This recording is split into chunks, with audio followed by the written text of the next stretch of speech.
Tuy nhiên cái vấn đề là các bạn nếu có cái hứng thú nghiên cứu thì các bạn tìm đọc cái quyển Cohesion in English của hai ông này, ông Hassan với lại ông Halil Hassan và Halil Hassan, thì các bạn sẽ thấy rằng ở nhóm thì chỉ nói đến 4 cái loại thôi, nhưng mà thực tế ra thì ông Halil Hassan đã có nói nhiều hơn ở trong cái quyển mà Cohesion in English năm 1986 thì phải vậy.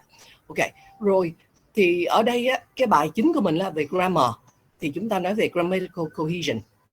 Tuy nhiên nhóm cũng đi vào cái lexical cohesion. Thì nếu chúng ta đi vào lexical trước á, thì bữa sau chúng ta học cái bài mà oral, cái bài gì về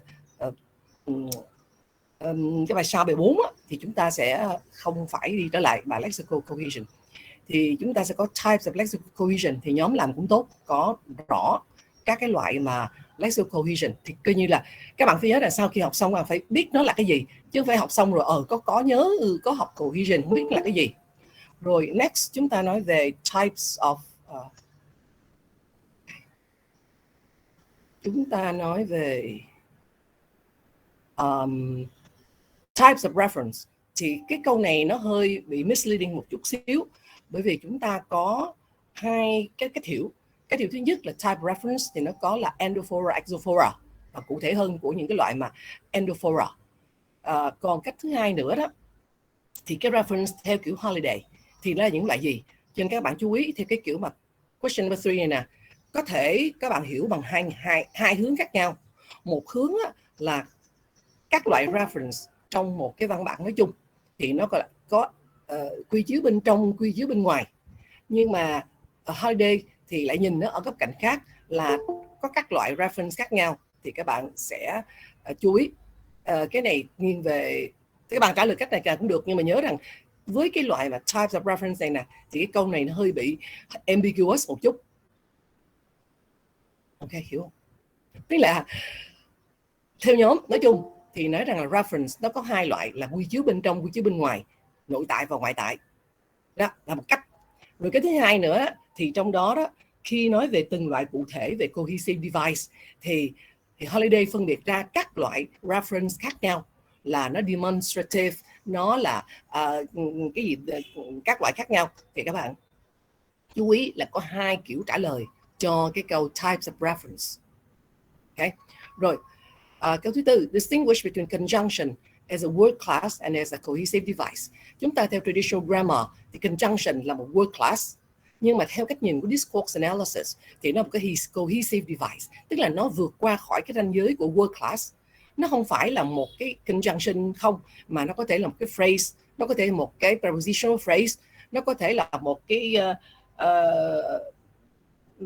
bất kỳ một group of words nào đó. Cho nên hai cái này là khác nhau, bạn tìm hiểu. What is textuality? Cái này chúng ta chưa có nói đến trong cái bài thuyết trình. Textuality là gì? Tức là cái mà tạo ra cái tính văn bản, tức là gì? Nó phải coherence, cohesion là cái gì? Chứ không phải nó là một cái series of sentences, mà nó là cái kết cấu. Thì các bạn nếu mà các bạn mà có xem những chương trình mà về nấu ăn á, thì người ta cũng có cái textuality. Cái ông về nấu ăn á, thì ông có nói cái textuality, cái nó rất là ngon, tức là những cái kết cấu nó quyện lại với nhau, nó hòa quyện với nhau. Thì trong discourse tức là nó có cái tính văn bản, tức là sao? Nó không phải thuần những cái câu rời rạc, mà nó được kết nối với nhau bằng cái gì? Cohesion, coherence. Và kết nối bằng những cái gì? Đó, thì đó là textuality. Nó khác với lại những cái đoạn câu gắn liền vào nhau, mà nó phải còn cái gì nữa thì nó tạo ra textuality. Ok, rồi distinguish cohesion and coherence. Thì chúng ta có nói qua cohesion nhưng mà chưa nói qua coherence. Thì khi nói đến discourse analysis, discourse thì phải nói là một trong những cái indicator của một cái good text là phải có cohesion, tức là kết nối về mặt hình thức, và coherence tức là nó logical. Không có bạn nào có giải thích đó. Nói một cách đơn giản, coherence là cái gì? Nó logical với nhau. Có thể là không coherent, nhưng mà nó lại là logical. Rồi utterance và sentence. Hôm đó cô có nói sơ qua, không biết các bạn có nhớ hay không? Utterance là từ to utter. Utter tức là gì? Chúng ta thốt lên, thốt lên để chúng ta diễn đạt một cái gì đó, và chúng ta không có quan tâm đến cái kết cấu của nó. Nhưng mà sentence thì phải có là gì? Subject, verb, phải có structure. Như vậy cái utterance là những cái lời nói trong giao tiếp, tiếng Việt gọi là phát ngôn. Tức mình nói lên cái được rồi thì không chủ ngữ, không gì hết, được rồi. Nhưng mà nếu mà nói là sentence, điều đó được rồi, điều đó được chấp nhận rồi. Cho nên chúng ta thấy một cái là Gia Trí hiện em đang học sinh. Ok, right. Cho nên là cái sentence người ta nói đến trong cái traditional grammar. Còn nói trong discourse, người ta dùng một cái utterance. Utterance tức là cái phát ngôn ra thôi, miễn là nó có meaning, miễn là nó logical. Còn để nói đến sentence thì phải nói đến cái kết cấu, mà thường sentence được dùng trong traditional grammar. Và trong cái discourse thì discourse phần nào nghiêng về cái phần oral, thành ra người ta gọi là utterance thôi. Tức là cái lời mình utter ra, cái lời mình thốt lên thôi. Cho nên mình đôi khi mình không có chú trọng đến cái phần mà cấu trúc câu. What is Jean? Cái chữ này tiếng Pháp đọc là Jean theo giọng mũi, nhưng mà qua tiếng Anh đọc là Jean nha. Jean thì Jean là cái gì? Thì các bạn về xem lại cái thuyết trình của Jean analysis. Đó, what is Jean analysis? Các bạn nhớ vậy nè.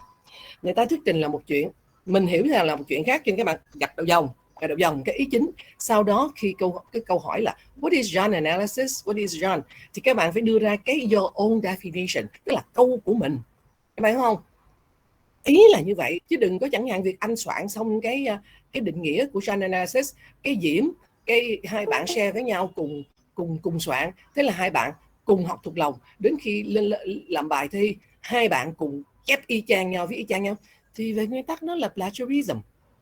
Cho nên nguyên tắc học ở trên cao học, các bạn không học thuộc lòng, các bạn chỉ ghi nhớ nó là cái gì, những cái đặc nó là cái gì, đặt trong dần dần, sau đó tự mình phải diễn giải ra. Mình không phải là lớp 5, lớp 6 để mà cô giáo bắt học thuộc lòng. Cái gì còn động lại các bạn. Ok, rồi how could Jean analysis be applied? Đây, cái câu này nè. Cái câu này là cái câu mà các bạn có thể bàn với nhau được, nhưng mà không được giống nhau. Bây giờ chúng ta sẽ áp dụng cái Jean analysis vào việc dạy ngôn ngữ như thế nào. Tức là bạn sẽ dạy nói như thế nào, dạy viết như thế nào, vậy đó. Câu hỏi trong đề thi sẽ lại nè, bạn sẽ tôi sẽ áp dụng Jean analysis để tôi dạy cái gì đó, ví dụ cho tôi ra, thì cái này không thể giống nhau được. Có thể là giống nhau vì cách thôi, nhưng mà cách diễn đạt hoàn toàn tất cả mọi thứ phải khác nhau. Tôi một cái tôi dạy nói, cái tôi dạy viết nhé, chứ đâu nhất thiết phải giống nhau hết. Mình có thể bàn với nhau được, nhưng mà khi mình đưa ra những cái ví dụ thì nó phải khác nhau. Rồi, what is critical discourse analysis? Cái này cái nhóm làm rất tốt rồi, đã có rồi. Và chúng ta cũng không lấy hoàn toàn cái định nghĩa của nhóm, mà mình chỉ gạch dưới mình hiểu cái gì về nó, cái gì mình dễ nhớ nhất về nó. Rồi, các bạn có thể dạy nó trong dạy ngôn ngữ được không? Cái này cũng dạy ngôn ngữ nha. Rồi, đặc biệt or especially trong English language teaching, các bạn liệu có dạy nó hay không? Nhưng đó là tôi nghĩ rằng là cái này tôi không dạy được, lý do là gì? Học trò tôi nó chỉ là cái gì high school, nó chỉ là gì cấp 2, cấp 3, nó là cấp 2 thôi, thì cái này không phù hợp. Chứ các bạn phải hiểu nó là cái gì mà tôi có apply được không, chứ đừng có nhắm mắt hễ câu hỏi câu này tôi apply được. Các bạn dạy nghe nói đọc viết, các bạn dạy critical làm gì? Tại sao? Tại vì nó nói về power, nó nói về cái flow của power giữa người đó vừa nghe. Có thể chăng mình nói có thể dạy được trong khi mình dạy conversation, thì để cho thấy rằng là khi chúng ta dùng cái câu gì, hoặc là chúng ta viết dùng từ gì, ví dụ mình nói là thay vì tôi đề nghị, tôi yêu cầu đó, thì những cái đó nó cho cái quyền lực, cái power. Cho nên cái này nó nghiêng về cái mặt social aspect of language nhiều hơn. Thì liệu cái lớp của mình, trình độ mình dạy đó mình đã có đủ cái điều kiện, mình có đủ cái hoàn cảnh để mình dạy cái social cái gì function của language hay chưa? Nếu mình chỉ dạy có kindergarten, hoặc mình chỉ dạy có primary class, thì chúng ta dạy critical discourse là cái gì, để làm gì? Đấy. Còn trong trường hợp nào chúng ta có thể dạy được thì chúng ta trình bày nha. Có thể một cái đơn giản nhất, thì cho nên là tại sao cái này cô không đưa vào trong cái phần dạy chính, tại vì nó không phải applicable to all population, không all groups of population, không phải nhóm nhà học sinh viên nào, all group learners nào cũng học được, cũng apply được cái này, nó khó. Cho nên tùy các bạn thôi, cô chưa nói vậy thôi, chứ đừng thấy hai cô hỏi cái là ráng làm sao trả lời là tôi dạy được, thì nó lại vô lý. Vấn đề là cô muốn các bạn hiểu, các bạn áp dụng thôi. Còn bạn nói ở cái tôi không áp dụng được bởi vì nó ngoài cái scope của tôi chẳng hạn vậy, thì ok, that's okay, không sao hết, bạn thấy không? Ok, right. Any question về cái này? Tức là sau khi học từng buổi thì cô wrap up lại cái này để các bạn nắm lại đó. Sau khi bạn học xong, tôi chỉ muốn bạn nắm được cái này thôi. Còn sách vở thì nó linh tinh rất là nhiều, có những cái cô bỏ bớt rồi, có những cái về information structure là của theme với rim, nhưng mà cái theme và rim á, thì trừ trường hợp bạn về linguistics thôi, chứ các bạn mà dạy về writing mà các bạn dùng theme rim, cô thấy nó cũng không hiệu quả lắm đâu, không hiệu quả lắm. Cho nên thôi, chúng ta cũng học cái gì mà chúng ta sử dụng được thì học, cái gì nó không sử dụng được thì thôi. Các bạn thích thì các bạn tự tìm hiểu thêm. Như cô nói là trong cái phần này cũng có, trong sách người ta có nói về theme rim, nhưng mà không phải ai cũng tận dụng tốt. Trên bạn nào tận dụng tốt được thì good for you. Còn cô không muốn phiền lòng các bạn là bạn học cho nó lắm, rồi cuối cùng không có sử dụng được thì thôi. Ok, trong cái thời buổi này thì đang dịch giả rồi, không có tương tác trực tiếp với nhau, mà nói nhiều quá các bạn lại mệt. Ok, any question về cái 8 câu này? Nope. Rồi ok, cái này lát nữa tính sau nha. Rồi trong khi đợi các bạn khác tới. Ok, now so we are going to have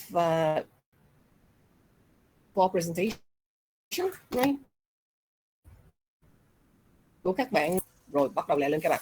Hurry up. Yeah, so good morning, everyone. I'm Duy, from class T-Zone 20A. Yeah. Right. So I will continue the series of presentation we haven't finished last week. Okay, right.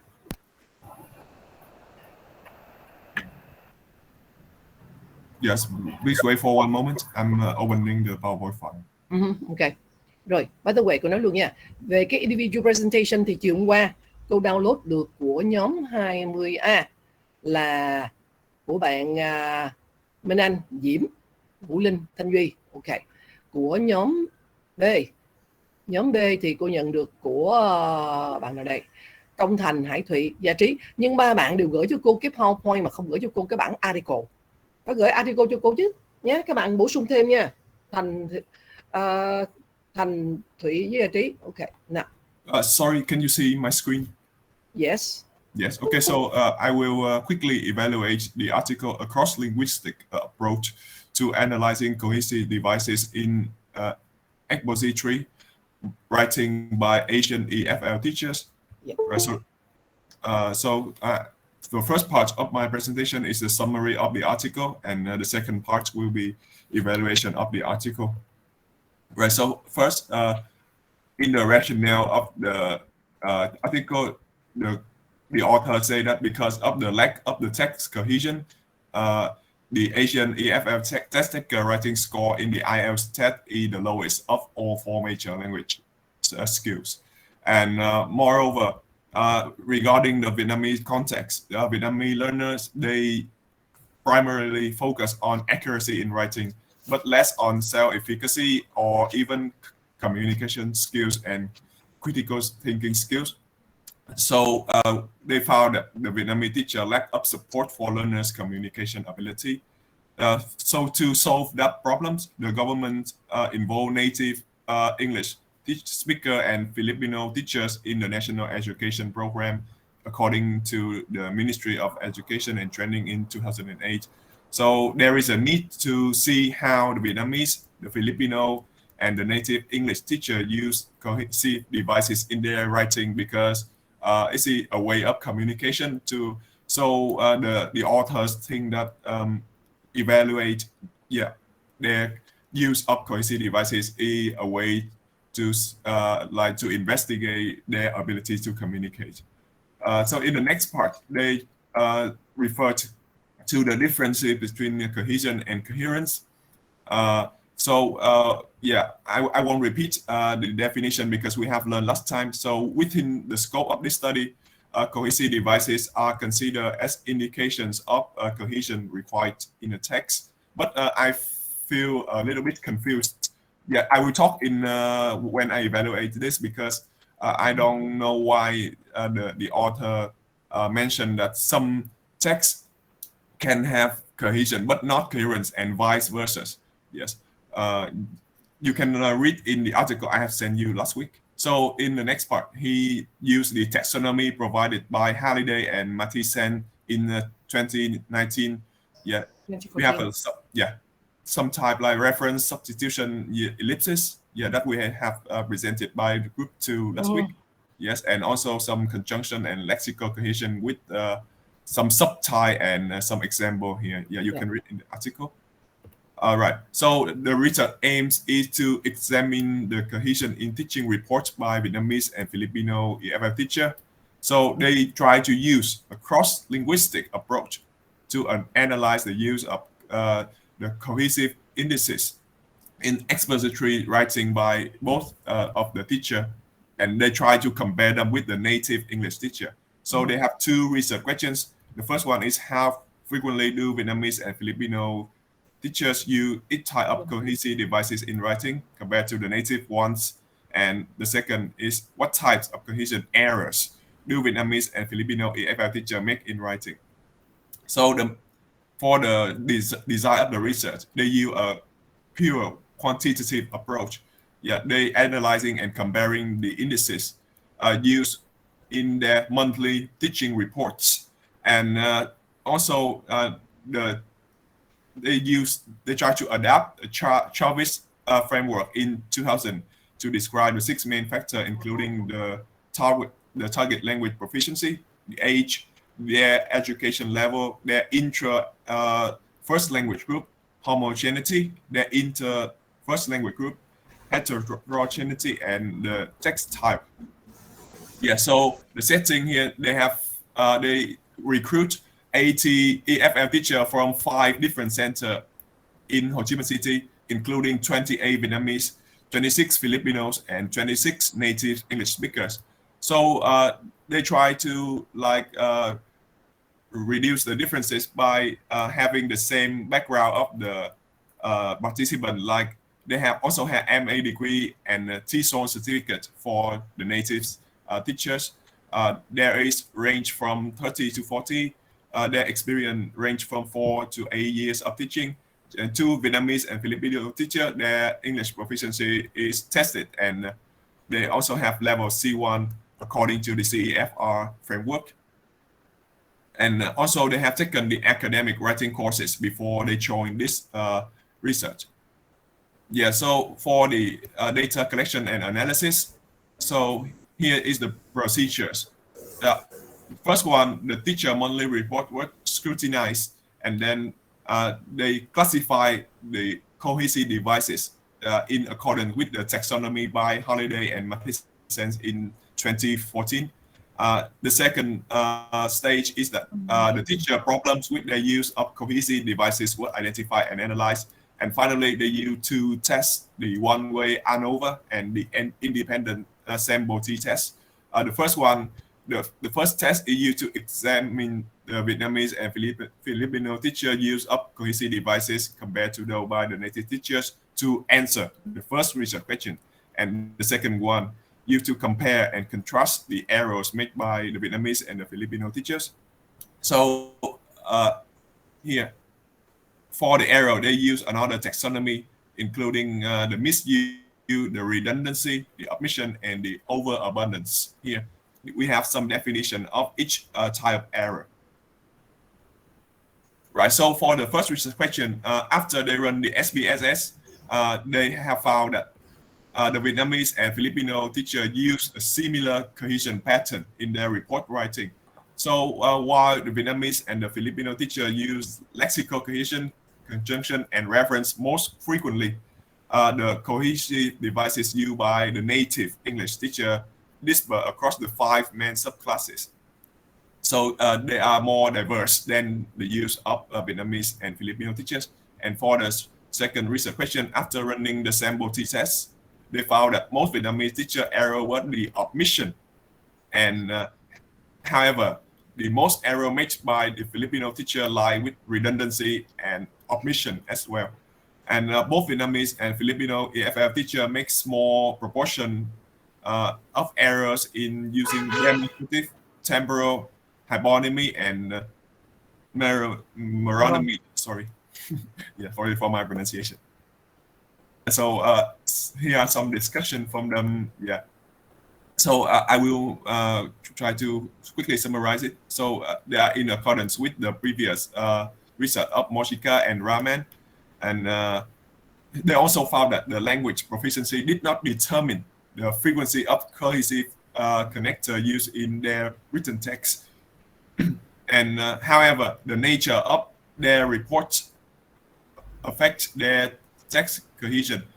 For example, the native speaker, they use their argumentative manner, yeah, as they were taught throughout their stages of education, while the Vietnamese and the Filipino generally use put a lot of their emotions when they're writing. So there is a very different variation here. And finally, the Vietnamese and Filipino teacher share the same patterns of errors in using cohesive devices. So, however, they did not demonstrate any major problem in using ellipsis and substitution. So they conclude that the usage of cohesive devices among Asian speaker compared to native speaker is very low. Yeah. So this leads to the suggest that language proficiency is this leads to the implication of the study that we should promote the writer's effective use of cohesive devices in their writing process. And again, this suggests that proficiency is not the only factor influencing the second language use and error pattern of cohesive devices. So I will talk about the reason why I choose this one because this one, use a cross-linguistic approach. Yeah, they use some statistical tests to analyze like a great deal of reports from the teacher to find out the patterns of using cohesive device and the errors. And also, this is the setting of this is Vietnam, yeah, which is familiar to us. And I think it will beneficial to our future research. Yeah, we can use this as a reference when we want to we want to study about cohesive devices of the student use in tertiary educational institutions. So this is my evaluation of the article. So here's some strength. For example, the abstract well represent and summarize the entire article. So the research aim and question align with each other very well. The literature provide relevant references that support the study, and I think their research methods is appropriate. However, I think they should have some parts to justify the validity and reliability of the test they use in SPSS. But I think because due to the length of the article, so they did not provide it. And they give us a very detailed introductions of the background of the participation. And the discussion and conclusion are well written and in accordance with the findings. In terms of format and language use, the article is well organized and appropriate. However, I think there are some areas of improvement. So there are several issues with the representativeness and generalization. Yeah, which means that the title of the journal is Asian EFL teacher, but the participants were only I have the wrong spelling here. They were only Vietnamese and the Philippines. I think that they should try to explore more regions like Malaysia, Singapore, Indonesia, instead of only in Vietnam and Philippines, and they conclude that it's the Asian. Now, in the second part of the section rationale, they talk about we have to evaluate a teacher using of the cohesive devices, and it's very important to their ability of teaching communication skills. So I think they are not really relevant. So I feel a little bit confused when I first read this section.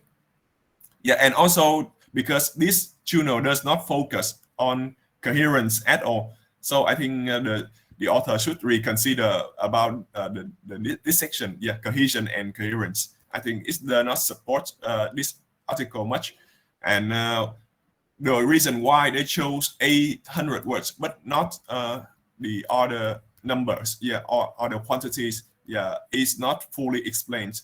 And finally, they have not include the interference of the first language on the use of second language cohesive devices in this one. So I think it should be further investigated in the future research. So that's all for my presentation. Thank you so much for listening. Okay, yeah, thank you, Mr. Yi. That is a good presentation. Well, I do agree with most of your evaluation concerning the witnesses of the article. You're right, because we say Asian, it's too large, but why focusing only on two? So I think that it is a little bit broad. The second thing is that it doesn't deal with coherence, but the title is cohesion, coherence. Is that right? Yeah, that's okay. Yeah, thank you. Thank you, Mr. Yi. So be sure to share your slides with all the members in your class, so that everyone could easily find it later on. Now, the next one, who is the next one to come? Thank you, Mr. Yi. Yeah, it's me. Yeah. Thank you so much. Yeah, Mr. Huệ. Okay. Yep. Khoan, hold on. Bây giờ ta làm Mr. Duy trước, rồi anh Thụy, rồi who else? Anh là người thứ ba là ai? Để khỏi có cứng nhau. Diễm phải không? Ok rồi. Diễm chuẩn bị ha. Ok rồi. Mr. Thụy, you can start, please. Yep.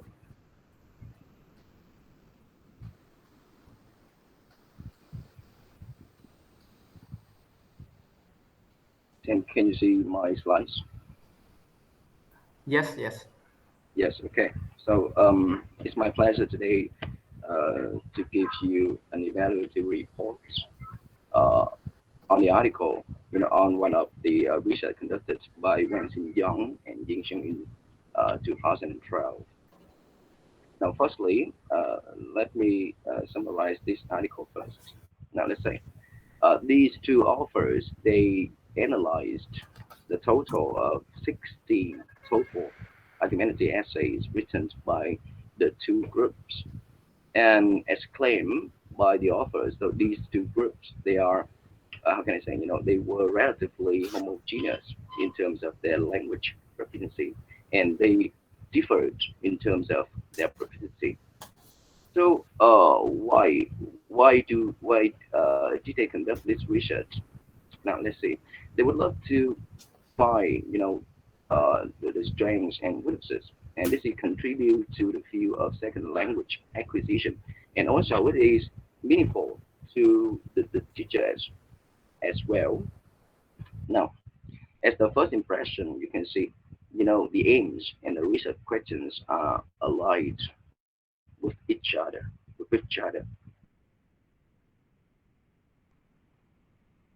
So the question is how they quantify those variables for the strengths. So we got, they measure through the total cohesive devices that the students they can use, and the weaknesses for the incorrect the cohesive devices that they made, and they calculate the frequency per 100 words, so they give a percentage, and then SPSS was used to bring about some inferential statistics to in answering for those research questions. Now let's come. Here comes the results for the first inquiry. So what are the differences between these two proficiency levels in terms of the cohesive devices and the cohesion errors? So as you can see on the slides, so there is a significantly correlated between the cohesive devices and the proficiency level. And as you can see in the T quotient here, so we can see the sophomore, they tended to use more reference.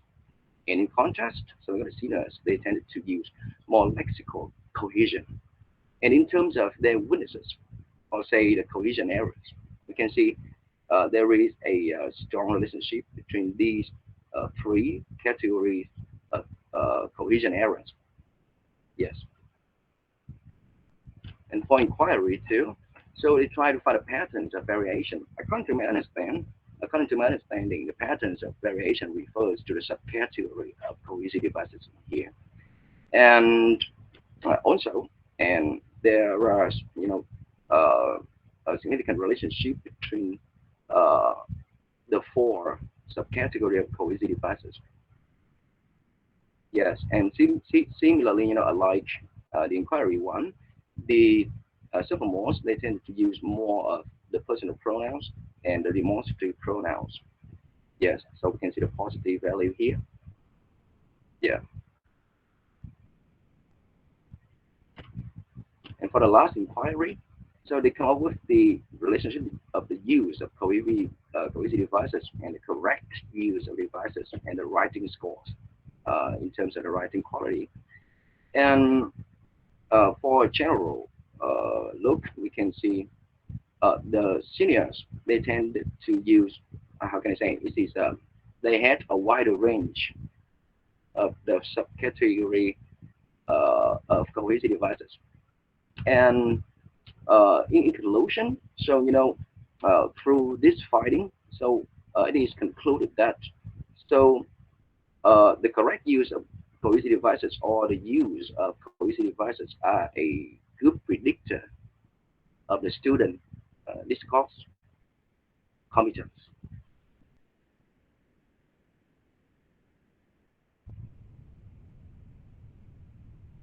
Now let's come to the validity and the reliability of this research. Now, let's have a look at the validity first. These two authors, they adopted Halliday and Hassan's categorization of cohesive devices. And these authors, they are the key in this field, so it is valid. And for the scoring, the writing, so they based on the writing rubrics of TOEFL by the ETS, the Educational Testing Services, one of the well-known organization in the world. So it has to validate the assessment student text. So, however, in terms of the reliability, so who score the text? The three teachers of 10 years experience in teaching. Now, please focus on our teaching here. So, teaching and assessing is two different things. Although they are quite familiar, that means they have somehow experience in scoring a TOEFL.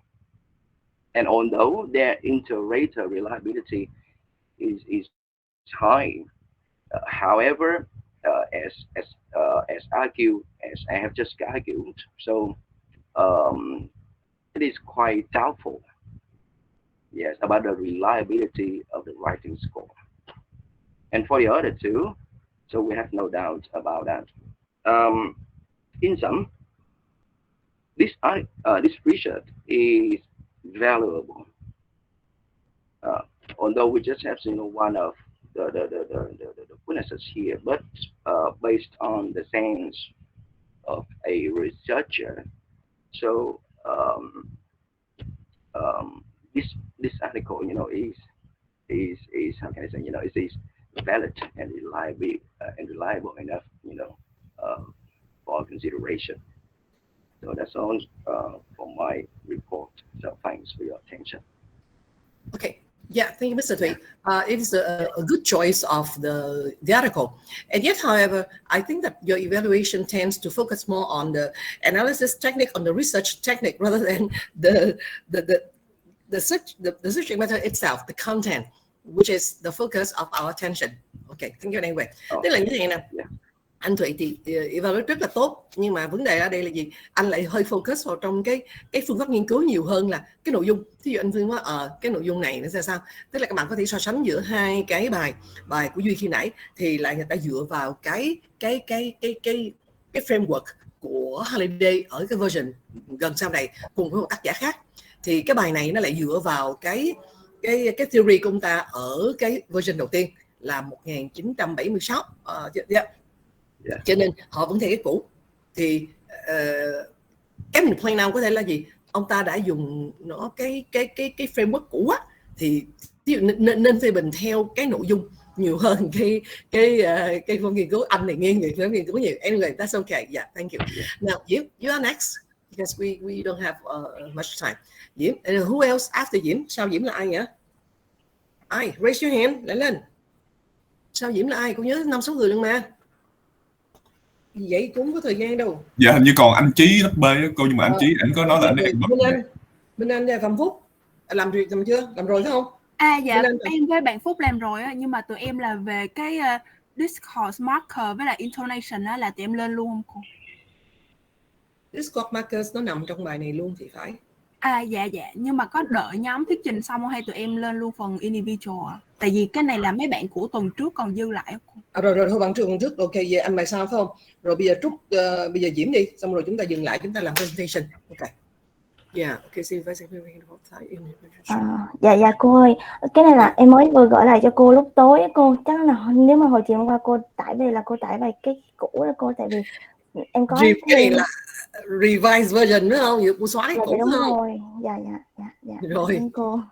Okay. Okay, good morning Dr. Thu and everyone. I'm Ngọc Diễm from class TESOL 2028, and today I will introduce to you the article named Cohesive Devices and Academic Writing Quality of Thai Undergraduate Students of Dr. Chen Yo in 2018. Firstly, I would like to summarize this article. The study has 3 aims. The number one is to investigate common cohesive devices in the writing development of Thai undergraduate students majoring in English. And the second aim is to investigate the frequency of cohesive devices used in the writing of Thai English major undergraduate students. And the third aim is to investigate the relationship between the number and types of cohesive devices and the quality of the writing as rated by writing experts. And the study has 3 research questions. Number one is, what are the common cohesive devices used in the development of the Thai undergraduate students' academic writing? The next one is, which cohesive devices are used by the Thai English major undergraduate students in their academic writing? How frequently are they used?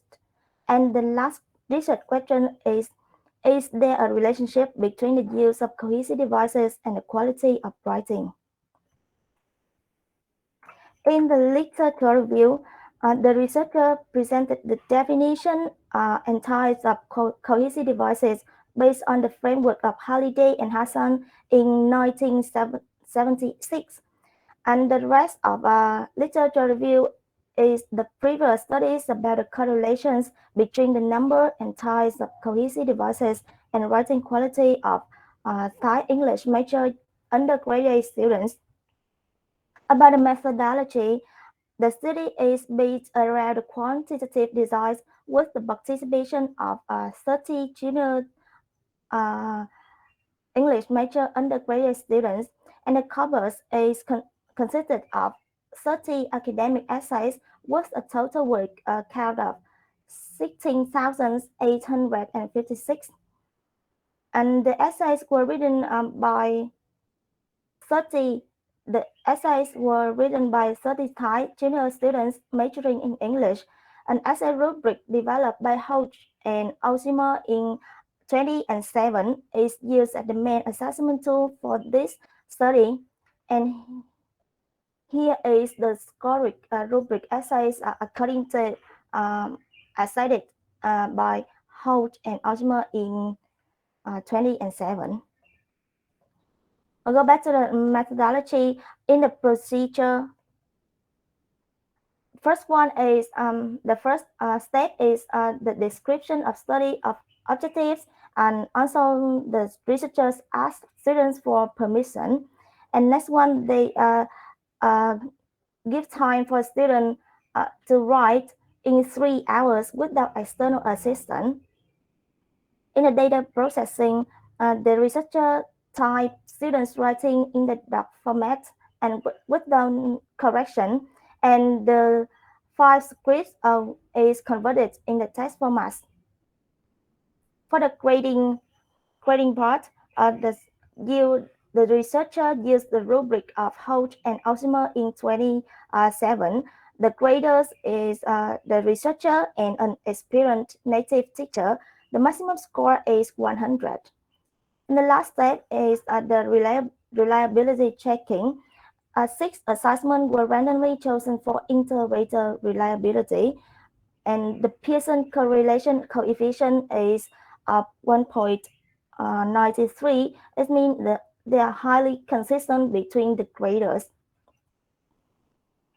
About the data analysis, the researcher used the NCON program to confirm the reliability and use the NCON programs to confirm reliability of the frequency of cohesive devices. And the frequency, the percentage, the mean, and an F-test were used to identify and compare the frequency and type of cohesive devices used in the corpus. And the Pearson correlation coefficient was used to determine the frequency of cohesive devices and the writing quality adjusted by writing experts. In the finding bars, the table 4 showed that regarding the types of cohesive devices that were commonly used by student writers, as the Thai English major English students prefer to use reiteration because the use of synonyms or repetitions is considered as the easiest tool in the student's writing. Regarding to the number of cohesion devices used in the test, the table 6 show that the length of the test positively correlated with the overall number of cohesive devices used in the test. Maybe students with higher score in the test, they have longer text with the use of cohesive devices. And here's my evaluation about the test, about the study. For the strength first, I think this study has clear aims with a lot of research questions to reaching the research aims, and they have a consistent framework and clear writing rubric for assessment. Also, they have logical ties arguments with citations from previous related study. The researcher has clear procedure and detailed data analysis. However, I think and this study has some area for improvements, like the researcher lack of different definitions of cohesive devices. I mean, the researcher has give just one definition of cohesive devices in this study. And then the researcher should collect data from fragments from sophomore and senior students to have some comparisons. And also, the researcher should collect the data from questionnaire for the research question number 2, because in a writing test, students are limited by the topics and times. Maybe they don't use a lot of cohesive devices that they know. And the last, what is it? I think the last weakness, I think the researcher should interview both students and teachers. Suggestion in increasing the use of cohesive devices in Thailand English major undergrad students. In conclusion, I think academic writing is necessary for students for internal tests like IELTS, like TOEFL, and maybe and they necessary for job applications, working, and cohesion is important in evaluating writing essays. For this study, I chose this study because this study using cohesive devices for undergraduate students, and they introduce some problems, investigate some problems, and introduce some suggestions. Maybe it can be employed in teaching and learning English. And also, this study has logical arguments and consistent, strict data analysis. I think I can get experience from this study for my thesis. Okay, it brings me to the end of my presentation today. Thank you for listening. Okay, yeah, thank you, Yip. That is okay. So you see that, like the previous presentation, the authors also make use of the framework of Holidays in 1976. Okay, yeah. Dù trở lại tí xíu cái bài của Duy khi nãy, cái bài đó họ thiếu một cái phần nãy cô quên đấy, tức là khi họ gộp luôn cả người Filipino và người Việt Nam vào chung một nhóm thì cái đó nó cũng không có được hợp lý lắm, bởi vì luôn luôn nó có một cái language transfer, mỗi một cái ngôn ngữ nó sẽ có cái khác nhau, cho nên họ dường như họ để nó thành một cái nhóm chung. Ở đây cô đang nói về cái witness của cái bài đó chứ không phải cô nói bài của Duy, đúng không? Tức là luôn luôn chúng ta đều bị cái L1 influence, luôn luôn chúng ta bị cái transfer á, thì họ lại coi như ignore cái background, cái linguistic background của hai nhóm đó, họ coi như là một ở trong Asian, thì cái đó nó cũng chưa được hợp lý. Nếu về mặt về ngôn ngữ học á thì nó cũng không được hợp lý lắm. Nói chung là mà tại sao lại lôi cả người Filipino vào thì I don't know why. Tại sao không là người Thái, không sao là người gì, hoặc là có cùng một cái ngôn ngữ chung á, cùng một cái family á, thì nó hợp lý hơn. Cho nên nếu mình đứng về mặt ngôn ngữ á, thì cái bài đó nó cũng chưa có được gọi là chắc về mặt cái lý thuyết. Nhưng mà anyway thì về mặt cái làm nghiên cứu thì thôi cũng hiểu. Nhưng mà mình sao vấn đề là cái language transfer nó rất là rõ, mà tại sao lại gộp chung hai nhóm người đó vào như gọi chung thì nó hơi không có được hay lắm. Rồi ok, các bạn thấy đó, thì sau này các bạn làm á, thì các bạn có thể dung hòa giữa những cái framework khác nhau. Cái của Holiday của 1976 thì sau này ông ta kết hợp với một ông khác năm 2014 phải không Duy? 2004 hay 14 gì đó. Dạ, thì này khác một chút. Thì mình có thể cuối cùng mình tổng hợp lại là tôi cộng những cái người này lại với nhau thì cuối cùng tôi ra cái khung của tôi là cái này. Tại vì cái của 1976 thì nó cũ quá rồi. Nó hơi xưa. Cho nên các bạn có để ý chút xíu. Ok, thank you. Rồi cô sẽ lấy bài của Phúc, của Công, của Thủy Súng ha, của Thành Số. Okay, so now we come to the next presentation. It is a group one, right? Bây giờ cô sẽ nói luôn là như này, là cái nhóm của nhóm 7 bận, mà bận này là bận đúng công việc chứ không phải là bận bởi vì thích bận. Cho nên là chúng ta sẽ dồn lên. Thay vì cái bữa đó chúng ta có hai nhóm gì đó, thì cái nhóm của cô mở cái syllabus lại tí xíu nha. Ok, tức là chúng ta có một cái buổi của, trong khi nhóm kia các bạn chuẩn bị, các bạn up lên đi. Chúng ta có cái nhóm 7, nhóm 8 làm chung với nhau, thì nhóm 7 bận thì sẽ là nhóm 8, nhóm 9 nha các bạn. Tức là chúng ta nhóm 7 là listening, chúng ta dừng lại, chúng ta làm reading với lại writing. Ok, reading với writing trước nha. Còn nếu như cái ngày đó mà bạn cái nhóm đó bận thì chúng ta cứ đẩy lên, rồi thì sau đó cái buổi sau nữa là speaking, listening với speaking. Ok, đổi theo cái topic, không có quan hệ, không cần nhầm gì đâu, chỉ có nhóm 8 nhảy lên trước chút xíu thôi. Nhóm yeah. Rồi cái nhóm kia bắt đầu lên đi bạn. Tức là thay vì 7, 8, 9, 10 thì là 8, 9, 7, 10. Ok. Rồi nhóm nào? Nhóm nào chiếm spotlight đi chứ? Dạ, Công. Dạ cô ơi, cô cho nhóm em present sau được không ạ? Tại vì nhóm em có bạn Trí, bạn nó đang bận dạy, bạn nó chưa có vào được. Rồi nhóm vậy là để cô coi giờ nhóm nào và nhóm nào đây. Bây giờ là chúng ta có Discourse Intonation phải không? Rồi. Dạ. Vậy là nhóm 4 xin lên trước ạ. Như vậy là Discourse Marker sau Discourse Intonation lên trước. Ok. Dạ. Cô vậy là em trước không cô? Thì cái nhóm nào trước á?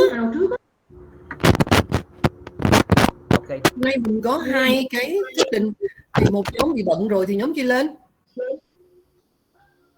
Okay, let me share. chúng ta có hai cái presentation, một cái Discourse Markers, cái Discourse. Bây giờ nhóm Discourse Markers chưa đủ thành viên lên trước. Okay, let me start my presentation. There are a few things I must say in advance. The first things I choose. Hold on. Một cái nhóm mà trước, ok, we have group presentation trước chứ hả? Các bạn. Sorry Phúc, nhưng mà cô đang nói về cái. Ok. The group presentation.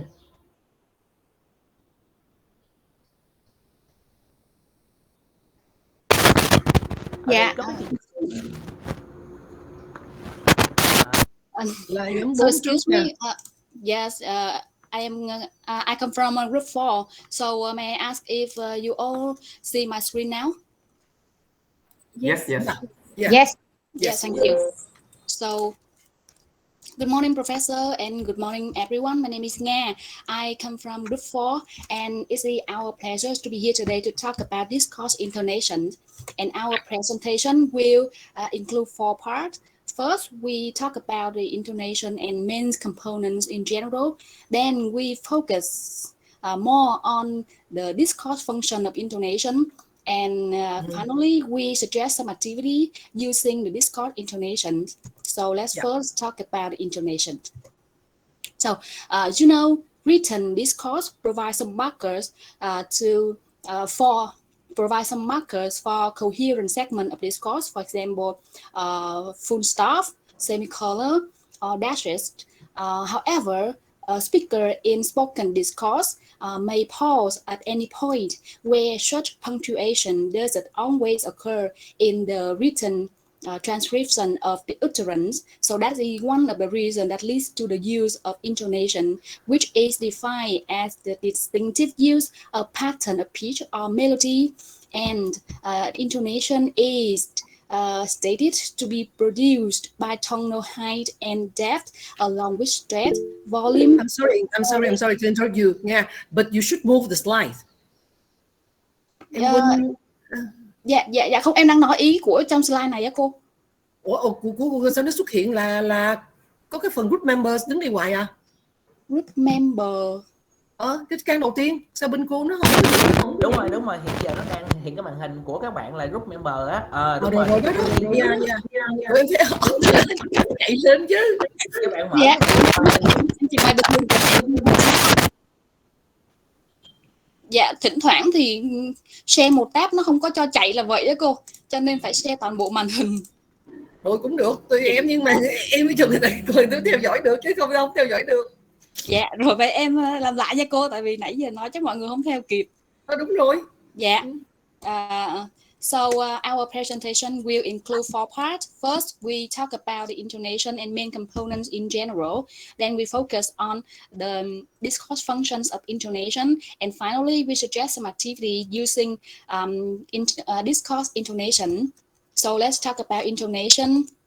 So as you know, written discourse provides some markers for coherent segment of discourse. However, speaker in spoken discourse can pause at any time, at any point where such punctuation doesn't always occurs in the written transcription of the utterance. So that's one of the reasons that leads to the use of intonation, which is defined as the distinctive use of patterns of pitch or melody, and it is stated to be produced by tonal height and depth along with strength, volume, and varying lengths of pause. So in some books, you will find that the definition of intonation is used in the changeably with prosody and suprasegmentals. And intonation has some components. First, fundamental frequency or pitch. It is produced, so the intonation is produced or created physiologically by the vibrations of the vocal cords. So in general, it refers to the height or the level of the sound when they are produced. And then intensity or loudness refers to the size of the vibrations of the vocal cord as a result of vibrations in the pressure of air coming from the lungs. So simply put, it refers to the amount of energy produced in the production of the speech. Next is duration or length. It is about the relative duration of sounds and syllables when these sounds and syllables are linguistically contrasted and other components are stressed, accents, and rhythms. So regarding functions of intonation, different authors suggest different ways of categorize the function of intonation, and our presentation selected 4 functions suggested by the author John in 2002. So the first one is grammatical functions. It focuses on contrasting sentence types, and regarding attitudinal or affective function, so intonation will be used to express the attitude, emotion, or excitement. And third, the social linguistic function will indicate the role or the status of the speaker, or to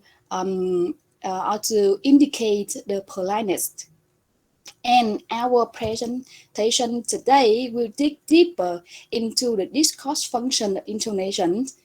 So first, let's look at the features of discourse intonation. They are tongue unit, prominence, referring and proclaiming tongues, and high and low key. So first, in some books you will find that the the definition of tongue unit is used interchangeably with other terms such as intonational unit, tongue group, intonation group, or thought group. So before getting to know the definition of tongue unit, we should take a look at the speech. Speech is a stream of words that communicate the speaker's ideas. So the main building block of speech is the tongue unit, and the tongue unit will assist the comprehension of the whole message. And the question raised is how to divide an utterance into the tongue unit. So as far as I am concerned, there is no clear way to do it because it mainly depends on individual speakers or performance context. For example, public speakers tend to pause more frequently to make their messages clearer or more emphasis. For example, here I think that the inaugural speech made by the U.S. President John F. Kennedy is quite clear about the tongue unit. So let's listen to him. Let every nation know, whether it wishes us well or ill, that we shall pay any price, bear any burden, meet any hardship, support any friend, oppose any foe, to assure the survival and the success of liberty. So as you can see in this transcript, the symbol forward slash is used to indicate where there is a tongue unit boundaries. Yes, here is here. Yeah. So next, the second feature is prominence. So within all tongue units, there will be one or two prominent syllables that helps the listeners to understand which part of the utterance to pay attention to. And prominent words are called tonic syllables or the nuclear syllables. And prominence is achieved by raising or lowering the pitch level on the tonic syllable. So let's look at the example here. As you can see, the underlined word in the first question is the queen, and in the second restaurant is the heart. So the shift of tongue from queen to heart is determined by the focus of information required by the listener. In detail, in the first utterance, the listener asks for which heart, and the second, the listener asks for which queen. So from this example, we can see that prominence depends on the context of the interaction. The third feature is referring and proclaiming tongues. So regarding referring tongues, the intonation will be reasoned. The speaker is saying something that the listener is already aware of, whereas in with proclaiming tongues, the intonation is fallen and the speaker is introducing something that is not yet shared between the speaker and the listener. So I prepare an example here. So you will see that there are two characters. First, R and the second P. R refer to the information already known, whereas P refer to the information not yet shared. So in the first restaurant, the focus is on when a mutual acquaintance will have his 20th birthday, whereas in the second restaurant, the focus moves to how old he will be in August, because the information August is already shared between the speakers and the listener. And the last features is high and low key. So let's compare them. With high key, you will see there will be an increase in the pitch in the first prominent syllable of the tongue unit. And the communicative purpose of high key is to signal that the utterance is different from what the listener might expect to hear. Whereas with low key, there will be a fold in speech of the first prominent syllable of the tongue unit, and it aims and it indicate that the utterance is just what the speaker is expecting to hear. So let's look at the example here. In the first utterance, so the loss is a high key, and the interaction between Gamble and Loss shows that the listeners is aware of the fact that perhaps he usually wins when he gambles. And in the second restaurant, the listener with Loss is a low key, and the listener is aware of the expected outcome of gambling, that he lost his money. So that leads to the end of my part, and later in our presentation you will see that these features will appear again, because they have a close relations to the function of discourse intonation. So next part, Miss Tang will be in charge of. So please welcome Miss Tang. Hello, Dr. Nga and everyone. So now I will continue with the next part, that is the discourse functions of intonation. As Ms. Nga has already mentioned, the discourse functions of intonation are grouped into four categories. So now I will introduce the two first functions. So first is the information structure marking. According to Tune in 2002, information structure generally refers to the division of a message or utterance into chunks such as sounds, parts of words, the order of words in the sentences, and the organization of these chunks in terms of given and new information. So in each message or unit of information, one or two elements are selected as points of prominence within that message or unit of information from the information focus or foci of the unit.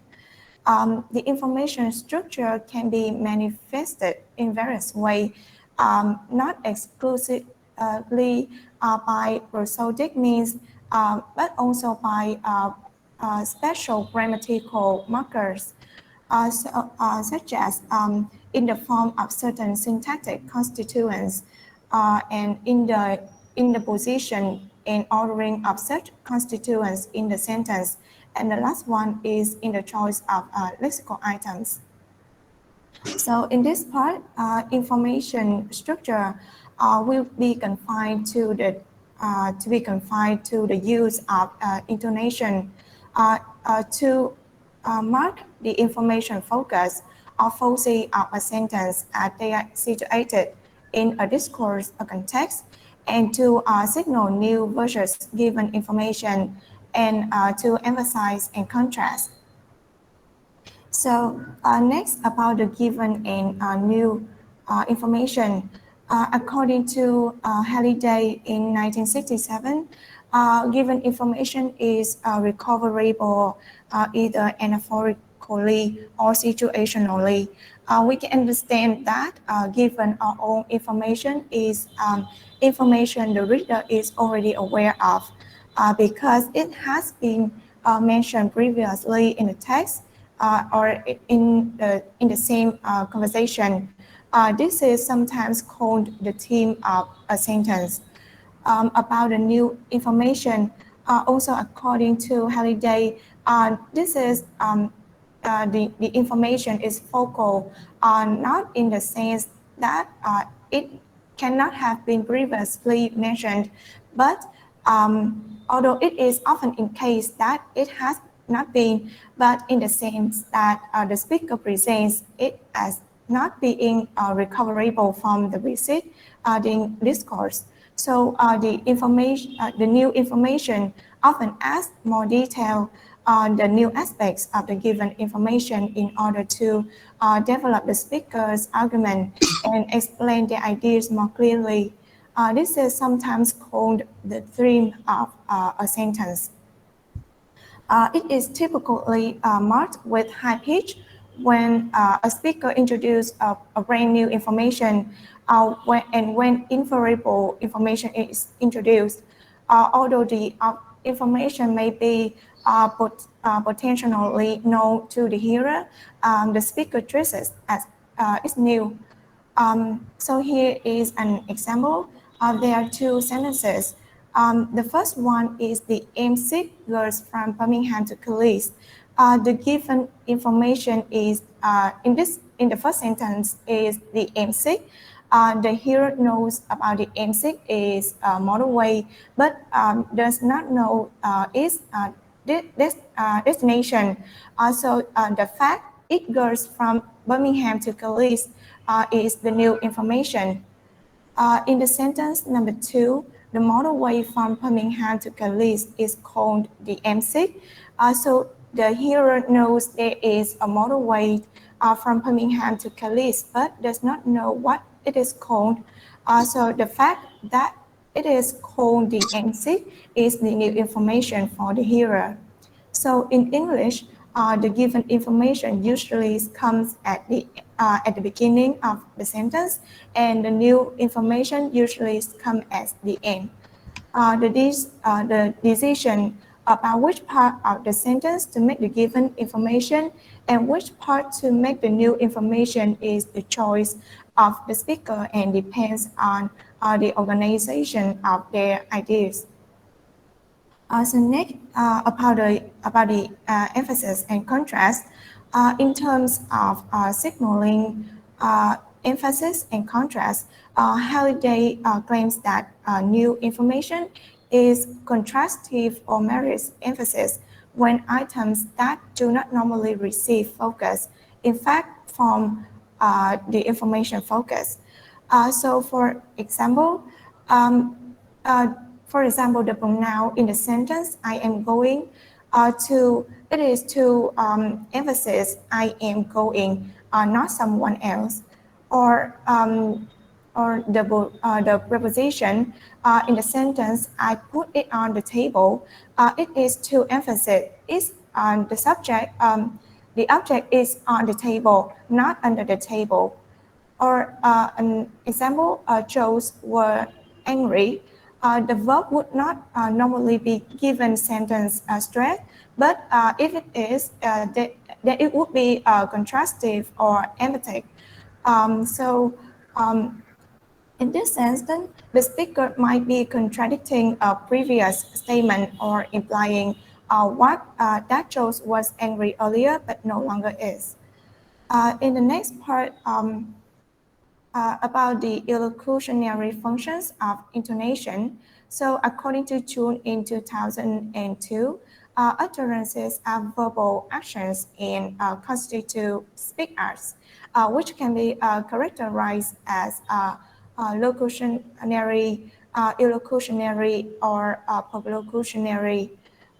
In this part, the relationship between intonation and illocutionary acts will be discussed.